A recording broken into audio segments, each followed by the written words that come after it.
We're live. Thanks, Sam.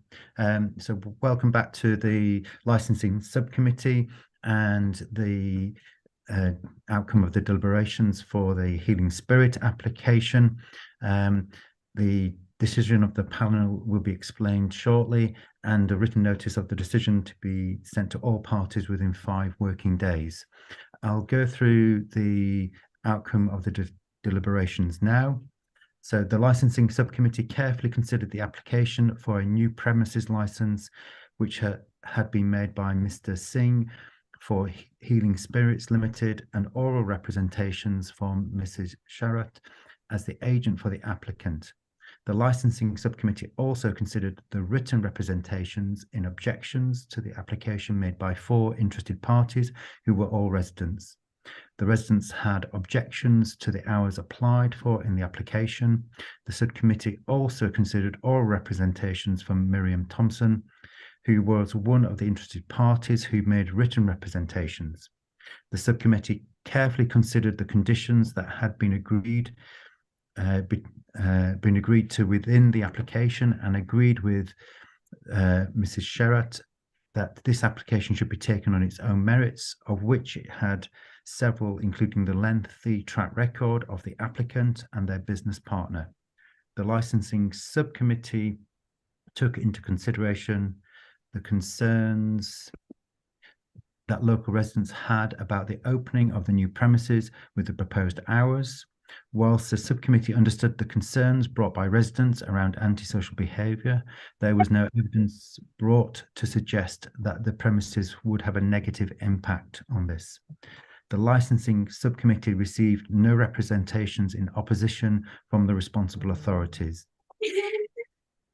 The police had made separate agreements with the applicant to create several additional new conditions to the license to promote the licensing objectives.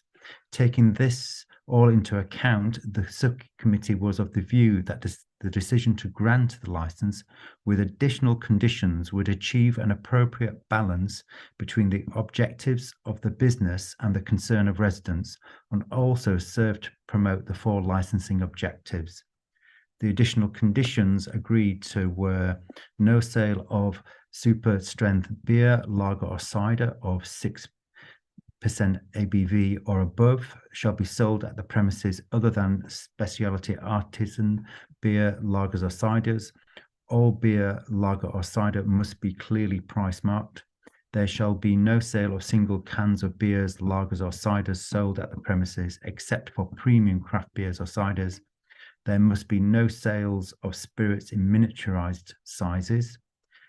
An incident stroke refusal log shall be kept at the premises and made available for inspection on request to an authorized officer of the council of the police, which will record the following: all crimes reported at the venue, any complaints received, any faults in the CCTV system, any refusal of the sale of alcohol, any visit by a relevant authority, and CAD reference numbers where the police are called as well. So that concludes the deliberation for the licensing subcommittee. So it has been agreed with the additional conditions that were outlined during the meeting that took place. Okay, and the interested parties will receive written confirmation of that shortly. Is that okay? So that concludes the meeting. Thank you for your attendance, and thank you for your contributions and questions. Thank you, Miriam. Thank you, Jill, as well. And thank you for